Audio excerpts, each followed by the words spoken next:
Hi guys, welcome back to my channel. Hope आप सभी बहुत अच्छे से होंगे।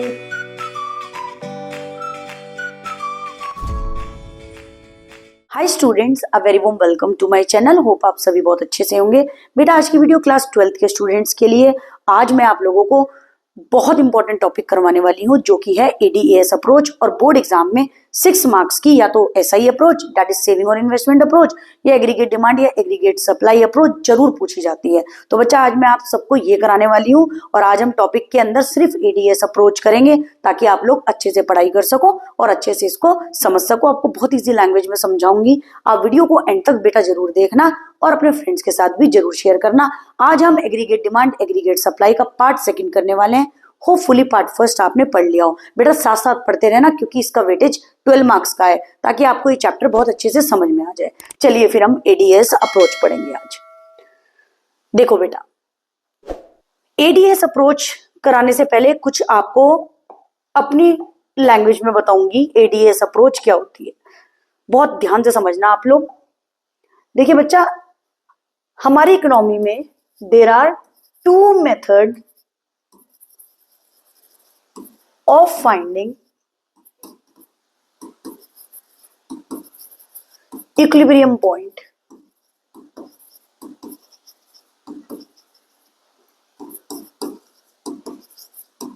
जिसको हम इक्विलिब्रियम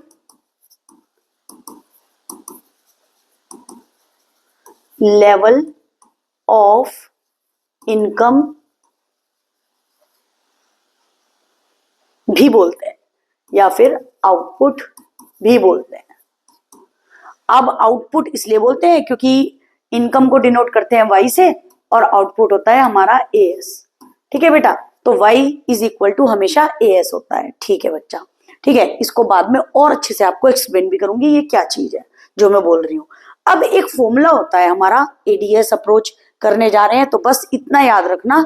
और डिटेल में आपको नेक्स्ट वीडियो में समझाऊंगी ये कैसे आएगा।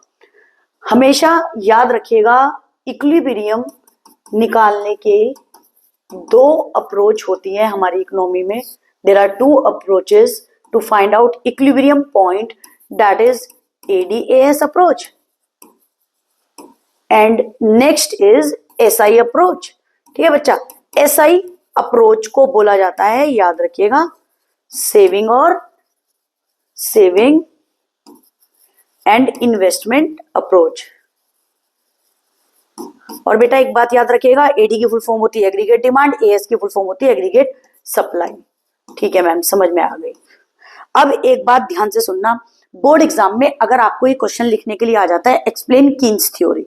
ठीक है, अब अगर आपसे कीन्स थ्योरी पूछे तो याद रखिएगा, कीन्स थ्योरी अगर पूछ रहे हैं तो आपसे वो कह रहे हैं एडीएस अप्रोच के बारे में बताइए। तो ये बात आपको याद रखनी है। अगर आपसे क्वेश्चन बहुत पहले 2-3 साल पहले पूछा था, ठीक है, अगर बोर्ड एग्जाम में 6 मार्क्स का क्वेश्चन आ जाए, अगर ये कह दिया गया एक्सप्लेन कीन्स थ्योरी, तो आप aggregate demand aggregate supply approach पूरी की पूरी एक्सप्लेन करेंगे। ठीक है मैम, समझ में आ गया। अब एक बात ध्यान से सुनना, इक्विलिब्रियम पॉइंट एडीएस और एसआई पे क्यों डिपेंड है बेटे, बहुत ध्यान से सुनना। देखिए, AD is equal to AS approach के अकॉर्डिंगली एडी किसके इक्वल होना चाहिए, एएस के। इसका फॉर्मूला जरूर से लर्न कर लेना। आपको नेक्स्ट वीडियो में बताऊंगी कि AD is equal to AS कैसे होता है, जो कि अभी भी बताऊंगी, और भी बताऊंगी कि वाई के भी कैसे इक्वल होता है। ठीक है, अब एक चीज देखिए, एडी का फॉर्मूला होता है सी प्लस आई, याद रखिएगा। एएस का फॉर्मूला होता है सी प्लस एस, और सी कैंसिल, तो I is equal to S. यानी अगर AD is equal to AS होगा जब इक्विलिब्रियम पॉइंट होगा, तो saving is equal to investment भी होगा, जो क्या कहलाया जाएगा, इक्विलिब्रियम पॉइंट। हाँ जी मैम, समझ में आ गया।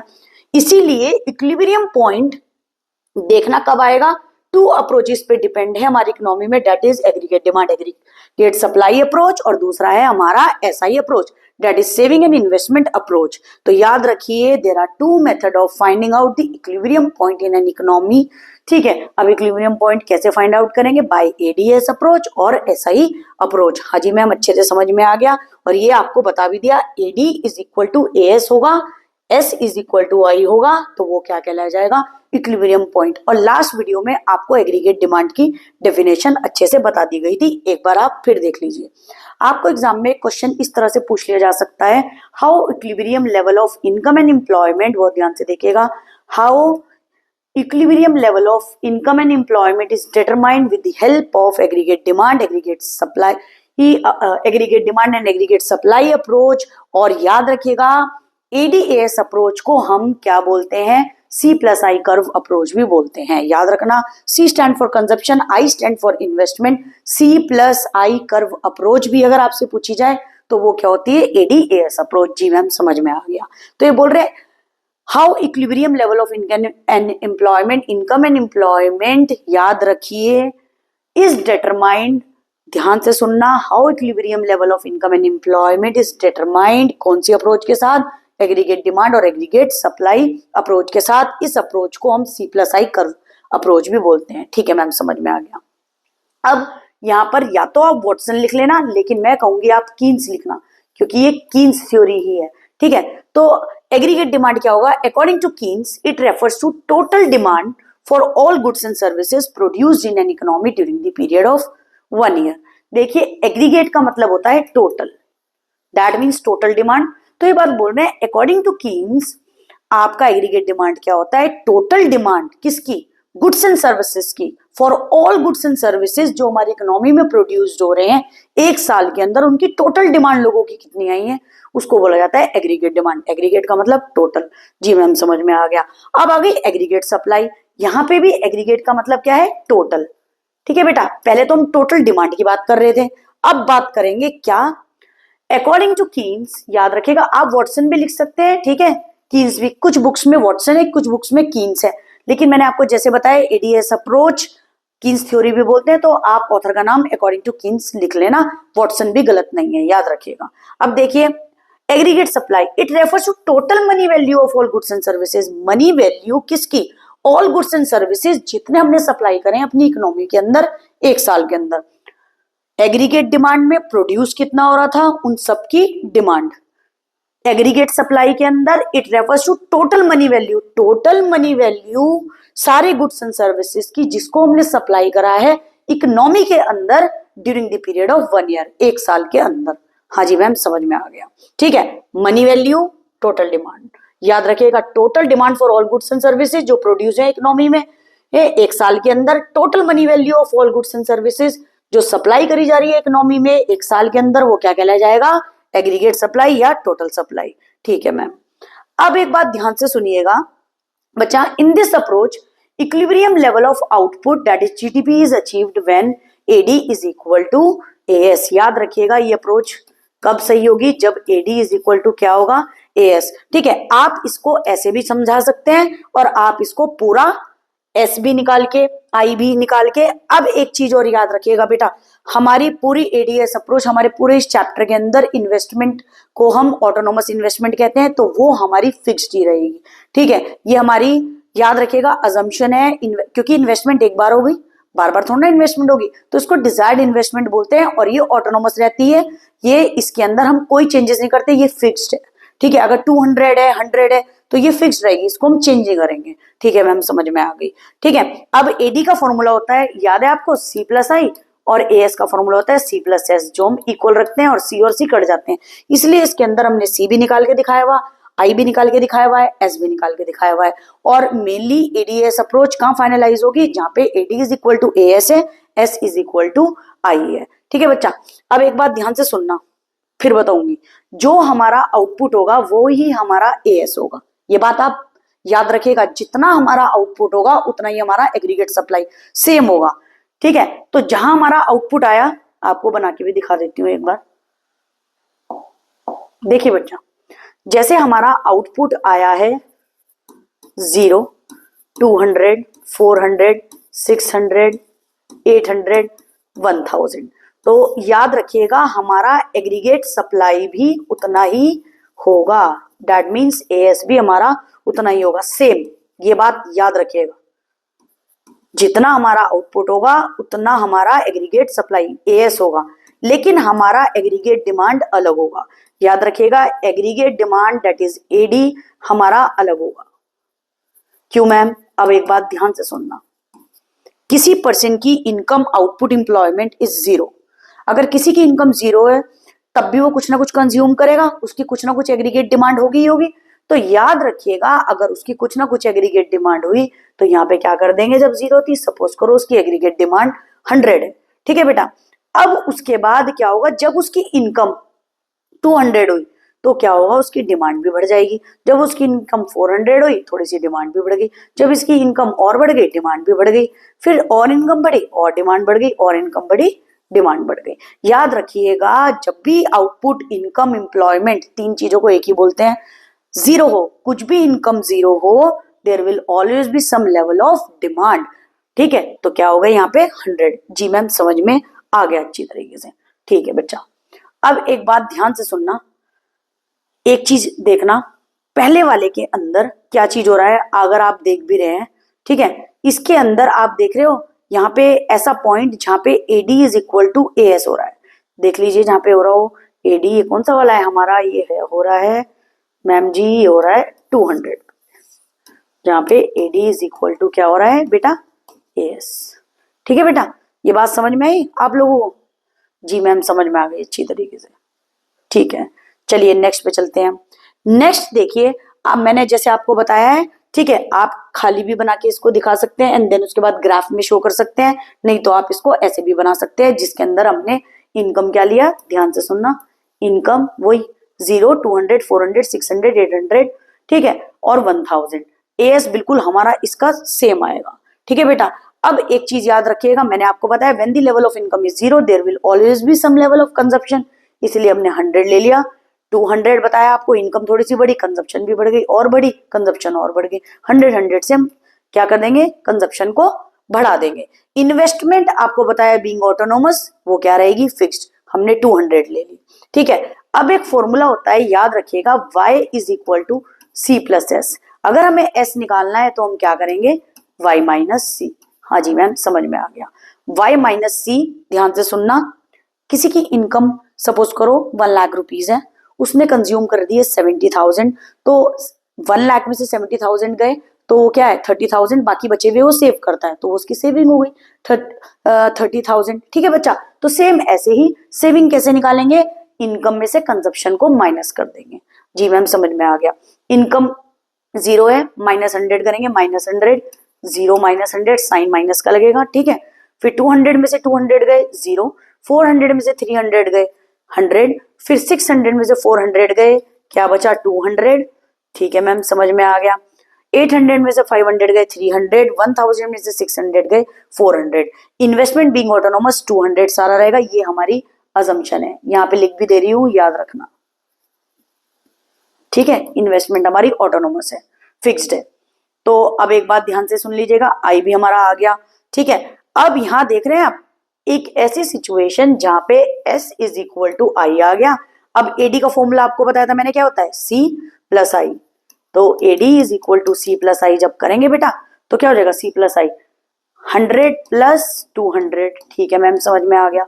200 प्लस 200 हो गया, समझ में आ गया। 300 प्लस 200, जी मैम समझ में आ गया। फिर हमारा 400 प्लस 200 क्योंकि C प्लस I कर रहे हैं। फिर 500 प्लस 200 700 आ गया। 600 प्लस 200 800 आ गया, 800। अब AS का formula, AS is equal to C plus S, ठीक है, that is consumption plus saving, याद रखिएगा फॉर्मूला।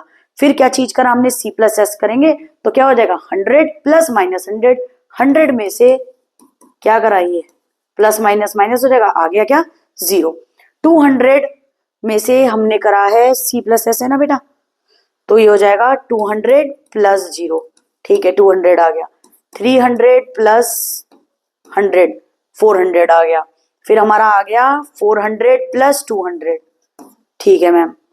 फिर हमारा आ गया है 500 प्लस 300, ठीक है। फिर हमारा आ गया 600 प्लस 400, ठीक है मैम समझ में आ गया। अब एक ऐसा पॉइंट जहां पे AD is equal to AS है, देख लीजिए, और S इज इक्वल टू वो क्या चीज है, I है, वो कौन सा पॉइंट है हमारा, इक्विलिब्रियम। यहां पर कंज्यूमर कौन से पॉइंट पे है, कंज्यूमर इक्विलिब्रियम पॉइंट पे है।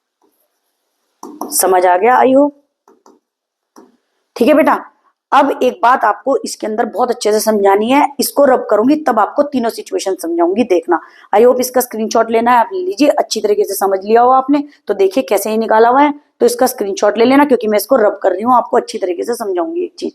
एक बात बहुत ध्यान से सुनना बेटा, जहां पर एडी और एएस हमने ये निकाला है, अगर आप देख रहे हो ये पॉइंट जहां पे S is equal to I है और AD is equal to AS है, ये पॉइंट क्या है, इक्विलिब्रियम, ठीक है, इसको फुल एम्प्लॉयमेंट ऑफ इक्विलिब्रियम भी बोलते हैं। अब शुरू की सिचुएशन देखना, यहां पर आपको दिखा होगा एएस से ज्यादा बड़ा क्या है 300, 200 से बड़ा 400, 400 से बड़ा 500, तो आपकी पहली सिचुएशन क्या हो गई, एक्सेस डिमांड की। क्यों भला, AD is greater than AS. जी मैम समझ में आ गया। नेक्स्ट सिचुएशन जो आपकी आई है AD is equal to AS, तो ये क्या हो गया, इक्विलिब्रियम पॉइंट, ठीक है, ये इक्विलिब्रियम पॉइंट हो गया। फिर आप देखेंगे उस पॉइंट के बाद, इक्विलिब्रियम के बाद क्या हुआ, एएस ज्यादा बड़ा, 700 से 800 ज्यादा बड़ा है, 800 से 1000, तो क्या आ जाएगा, एक्सेस सप्लाई। एक्सेस सप्लाई हो गई, इसके अंदर क्या है, एएस ज्यादा बड़ा हो गया किससे, एडी से। ये तीन सिचुएशन है, अच्छी तरीके से याद रखना, और मैं आपको कहूंगी एग्जाम में अगर एडीएस अप्रोच लिखने के लिए आ गई तो आप ये वाला स्केड्यूल बनाना, ठीक है बच्चा, ये वाला स्केड्यूल बनाना, यहाँ पे शो भी कर देना, सी से सी कट गया, I is equal to S है। We know that equilibrium point कैसे फाइंड आउट करेंगे, उस पॉइंट पे होगा जहां AD is equal to AS होगा और S is equal to I है, तो हमने S is equal to I करके बता दिया, ठीक है बच्चा, ये भी अच्छी तरह से आपको समझ में आ गया। अब चलेंगे इसके डायग्राम पे। अच्छा, अब बहुत इजी से आएगा, ठीक है, जब हम इसका ग्राफ बनाएंगे एग्जाम में, बहुत अच्छे से याद रखना, यहाँ पे यही बना के दिखा दे रही हूँ आपको रफ, आप जरूर से, ऐसे नहीं होगा कि आप खाली देखो, इसको बना के जरूर देखना अपने आप, ठीक है। एक बात मैंने आपको लास्ट वीडियो में भी बताई थी, जब हम इसका फर्स्ट पार्ट कर रहे थे, छोटा सा बना के दिखा रही हूँ, आप इसको जरूर से प्रैक्टिस कर लेना, ठीक है बच्चा।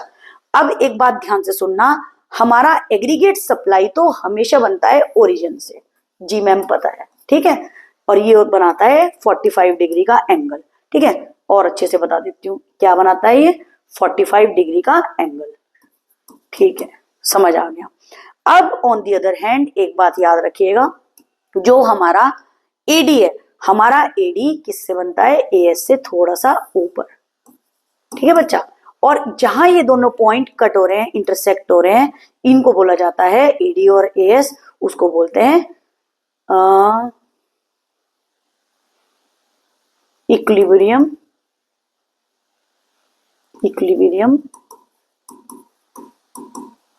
पॉइंट ऑफ एम्प्लॉयमेंट, जहां पे एडी इज इक्वल टू क्या है, एएस है। आई होप आपको बहुत अच्छे से समझ में आ रहा होगा। अब एक बात सिचुएशन देखना, यहाँ पे लिख देना एडी एएस, ये है वाई, ये है एक्स ओरिजिन, ठीक है, इसको बोलेंगे इनकम या आउटपुट, ठीक है, इनकम आउटपुट एम्प्लॉयमेंट, इसको ये बात बोल देंगे। अब एक बात ध्यान से सुनना, इस सिचुएशन के अंदर हमारा कौन सा पॉइंट था, हमारा था भाई 600 था हमारा, और इस पे हमारा AD is equal to AS था और S is equal to I थी, जो कि 600, ये मार्क भी करा हुआ है, ये बात याद रखना। यहाँ पर आप मार्क करेंगे ना तब, तो इसको 600 मार्क करते हुए दिखा देना, इधर 100 ले लेना, 200 ले लेना, 300 ले लेना, 400, 500 और ये 600, इसको जहां ये कट हो रहे होंगे AD is equal to S, उसको पॉइंट ले लेना है। अब एक बात आपको जो याद रखनी है, इसके अंदर सिचुएशन दी हुई है दो, ठीक है, अभी जो मैं आगे समझाऊंगी भी आपको। एक है AD is greater than AS, जो आपको बताया था मैंने, एक सिचुएशन वो है, दूसरा फिर इक्विलिब्रियम पॉइंट, फिर इसके ऊपर वाला क्या हो जाएगा, AS is greater than AD. हाँ जी मैम समझ में आ गया। पहले हमारा इतना जो है, इसमें बताऊंगी आपको, पहले हमारा क्या चीज बढ़ रहा है, इतना पॉइंट हमारा पहले एडी बढ़ा, फिर हमारा इक्विलिब्रियम लेवल ऑफ एम्प्लॉयमेंट आया है, ठीक है बच्चा, ऑफ एम्प्लॉयमेंट आया है, और इसको बोलते हैं equilibrium level of income. Equilibrium level of income. ठीक है बेटा, ये याद रखना। पहले हमारा ये सिचुएशन है जहां पे AD is greater than AS है, ये इक्विलिब्रियम सिचुएशन है। फिर इसके बाद क्या बढ़ा हमारा, एएस बढ़ गया। एएस बढ़ गया तो सिचुएशन कौन सी आ गई, AS is greater than AD. I hope आपको बहुत अच्छे से ये क्लियर आउट हो गया हो। ठीक है, अपने आप बना के देखना, ऐसे बैठने से काम नहीं चलेगा।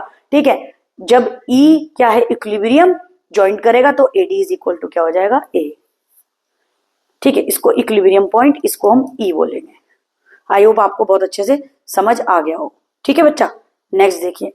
अब नेक्स्ट हमारे पास एडजस्टमेंट मैकेनिज्म बोलते हैं इसको, याद रखिएगा क्या बोलते हैं बेटे, एडजस्टमेंट मैकेनिज्म। अगर आपसे उन्होंने ये पूछा एडीएएस की एडजस्टमेंट मैकेनिज्म बता दो, तो that means they were talking about, ठीक है, अगर उसने पूछा है कि आप इसकी एडीएएस की एडजस्टमेंट मैकेनिज्म बता दो, ठीक है, तो याद रखना, लो और अच्छे से लिख दो बेटा, आपको अच्छे से क्लियर आउट हो जाए। यहां पे लिख देती हूं एडजस्टमेंट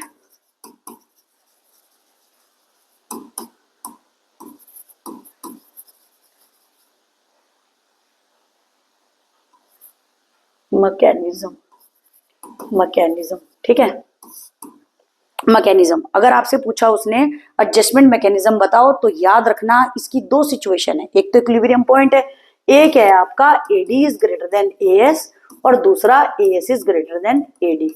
इस चीज के बारे में पूछ रहा है, इन सिचुएशन के बारे में पूछ रहा है। अगर एडी ज्यादा बड़ा होगा एएस से तो क्या होगा, अगर एएस ज्यादा बड़ा होगा एडी से तो क्या होगा।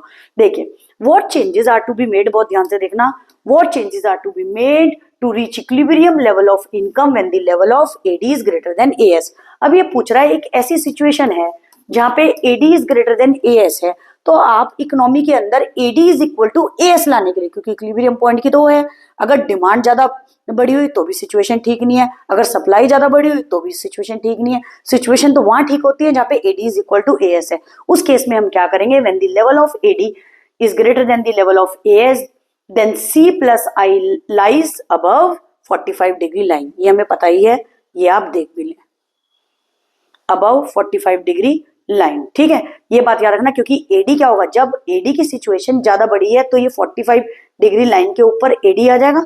ठीक है, ध्यान से सुनना, तो ये क्या हो जाएगा, ये हमारी एएस की लाइन है, ये क्या हो जाएगा 45 डिग्री, एडी ज्यादा बड़ा चला जाएगा, इसके ऊपर लाई करेगी। ठीक है मैम, समझ में आ गया। ठीक है, इट इंप्लाइज, यानी ये शो कर रहा है, हाउस होल्ड कंज्यूमर यानी are demanding more than the firm are supply. अब फर्म तो इतनी सप्लाई बेटा कर ही नहीं पा रही है, ठीक है, क्यों, वो प्रोड्यूस ही नहीं कर पा रही है goods and services, raw material की कमी हो सकती है, लेबर की कमी हो सकती है, लेकिन हाउस होल्ड की डिमांड ज्यादा से ज्यादा गुड्स एंड सर्विसेज की आ रही है। फॉर दिस पर्पस, अब इस पर्पस के लिए फर्म को क्या करना पड़ेगा, विल हायर मोर एम्प्लॉय, या तो वो ज्यादा से ज्यादा एम्प्लॉयज को और हायर करे, लेबर को, और will increase the production accordingly, ताकि प्रोडक्शन अकॉर्डिंगली इंक्रीज हो जाए, until the economy's back at equilibrium, जहां पर AD is equal to AS हो। ज्यादा से ज्यादा क्या चीज करेगा, प्रोडक्शन करेगा गुड्स एंड सर्विसेज का, या फिर हायर करेगा ज्यादा एम्प्लॉयज। दो पॉइंट याद रखना, हायर करेगा ज्यादा से ज्यादा एम्प्लॉयज, और क्या करेगा, will increase the production accordingly. तो याद रखना, जब एडी ग्रेटर देन एएस है, वो सिचुएशन शो करती है C प्लस आई, क्योंकि एडी बड़ा है, ध्यान से सुनना, तो 45 डिग्री से ऊपर लाई करेगा। एडी का फॉर्मूला C प्लस आई, तो एडी कहां लाई करेगा, 45 डिग्री से ऊपर। और क्या शो कर रहा है ये, household are demanding more than the firm are supplying, firm जितना सप्लाई कर रही है, हाउस होल्ड उससे ज्यादा क्या कर रहे हैं, डिमांड कर रहे हैं। जी मैम, समझ में आ गया। तो इस कंडीशन के अंदर फर्म क्या करेगी, ज्यादा से ज्यादा एम्प्लॉइज को हायर करे, ताकि ज्यादा से ज्यादा प्रोडक्शन हो और इक्विलिब्रियम, इकोनॉमी हमारे इक्विलिब्रियम पे बैक चली जाए, that is AD is equal to AS. ठीक है मैम, नेक्स्ट ये बने जो आपको बताया, ये इसका डायग्राम है, डायग्राम ड्रॉ कर देना, वही जो भी डायग्राम आपको पहले बताया था ना, वही है। इसके अंदर क्या चीज है, आपका एएस 45 डिग्री है, और ये कहां लाई करेगा, आपका जो आपका एडी है that is C plus I 45 degree के ऊपर लाई करेगा, क्योंकि इसके अंदर क्या चीज हो रहा है, firm household are demanding more what the firm are supplying, what the firm are supplying। इस केस के अंदर फर्म क्या करेगी, हायर करेगी मोर एम्प्लॉय, ताकि प्रोडक्शन ज्यादा से बढ़ जाए और AD इज इक्वल टू क्या हो जाए AS। हाँ जी मैम समझ में आ गया। याद रखिएगा ये एक्स एक्सिस है, ये आपका वाई एक्सिस है, और यहाँ पर जो पॉइंट इंटरसेक्ट कर रहा है AD is equal to AS वो E पॉइंट है, AD AS यहाँ पे है, और दूसरा पॉइंट यहाँ पर आता है जो वो सिचुएशन है। सिचुएशन हमारी ये वाली है इसलिए हमने अभी बताया। ठीक है, चलिए नेक्स्ट। अब क्या चीज है बहुत ध्यान से सुनना। What changes should be made to bring the equality between AD and AS, AD is equal to AS कर सके, बट सिचुएशन अभी हमें क्या दे दी है, AS is greater than AD। ठीक है, तो when the level of AS is greater than AD, अब एग्रीगेट सप्लाई भाई ज्यादा हो रहा है और एग्रीगेट डिमांड कम है, तो C+I क्या हो जाएगा, बिलो 45 डिग्री लाइन को कट करेगा। ठीक है ma'am, that shows that household are demanding less than what the firm are supplying। अब फर्म के पास भाई प्रोडक्शन भी ज्यादा से ज्यादा हो रखा है, सप्लाई करने के लिए बहुत सारे गुड्स एंड सर्विसेज बना के रखते हैं। अब कंज्यूमर ज्यादा डिमांड नहीं कर रहे हैं, उस केस के अंदर हम क्या करेंगे, विच मीन्स फ्लो ऑफ, अब एक बात ध्यान से सुनना, फर्म अगर ज्यादा सप्लाई कर रही है इसका मतलब है flow of goods and services in the economy tends to exceed their demand. ठीक है, यानी AS is greater than AD है, ज्यादा से ज्यादा प्रोडक्शन हो रखा है। एज अ रिजल्ट हम क्या करेंगे, some of the goods would remain unsold. अब क्या होगा, कुछ टाइम के लिए कुछ गुड्स अनसोल्ड रह जाएंगे टू क्लियर द अनवांटेड। ठीक है, अब क्या होगा, इन इन्वेंट्री, अब जो स्टॉक रखा हुआ है उसको क्लियर आउट करने के लिए फर्म कुछ टाइम के लिए इंप्लॉइज को ले ऑफ कर देगी। ले ऑफ का मतलब है जॉब से हटा देगी। ठीक है, कुछ टाइम के लिए कह देगी भाई इंप्लॉइज जो वर्कर्स हैं थोड़े टाइम के बाद आपको दोबारा बुलाएंगे। जब ऑलरेडी गुड्स एंड सर्विसेज बने हुए हैं तो फर्म खाली इंप्लॉइज को खाली बैठने के पैसे थोड़ा ना देगी। ठीक है, and the production will be reduced, इससे प्रोडक्शन रिड्यूस हो जाएगा। जब पहले से गुड्स एंड सर्विसेज बने हुए, नहीं तो बार बार बनाते रहेंगे गुड्स एंड सर्विसेज, तो क्या होगा, इन्वेंट्री बहुत ज्यादा हो जाएगी। कुछ टाइम के लिए इंप्लॉइज को हटा दिया जाएगा जिससे प्रोडक्शन रिड्यूस हो गया, और as a result AS would reduce to become equal to AD। AD is equal to क्या हो जाए AS। आई होप आपको अच्छे से समझ आ गया हो। और ये सिचुएशन कौन सी वाली है बेटा, एक बात ध्यान से सुनना, ये सिचुएशन ये वाली हो जाएगी। ठीक है, इस वाले में तो AD बड़ा था, फिर इक्विलिब्रियम पॉइंट है, फिर लो आपको समझा दूं एक अच्छे से। इसके अंदर क्या चीज हो जाएगा, ये सिचुएशन ये वाली है जिसमें AS is greater than AD है, जहां पे AS क्या हो जाएगा, बड़ा हो जाएगा XOY। ठीक है बच्चा, ये याद रखना, इसके अंदर AS ग्रेटर देन AD है क्योंकि फर्म ऑलरेडी सप्लाई ज्यादा कर रही है और हाउस होल्ड की डिमांड क्या चीज है, कम है। ठीक है, अब क्या करना पड़ेगा, फर्म को ले ऑफ करना पड़ेगा कुछ टाइम के लिए एम्प्लॉइज को, ताकि प्रोडक्शन कम हो जाए और AD is equal to AS हो जाए। आई होप आपको बहुत अच्छे से ये क्लियर हो गया हो।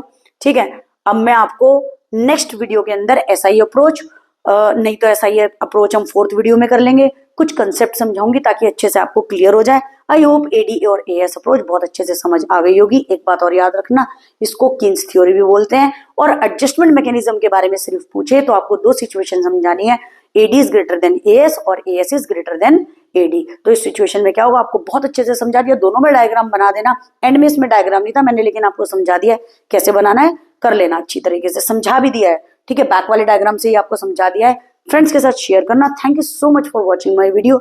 ऐसी सपोर्ट करते रहना। God bless you all.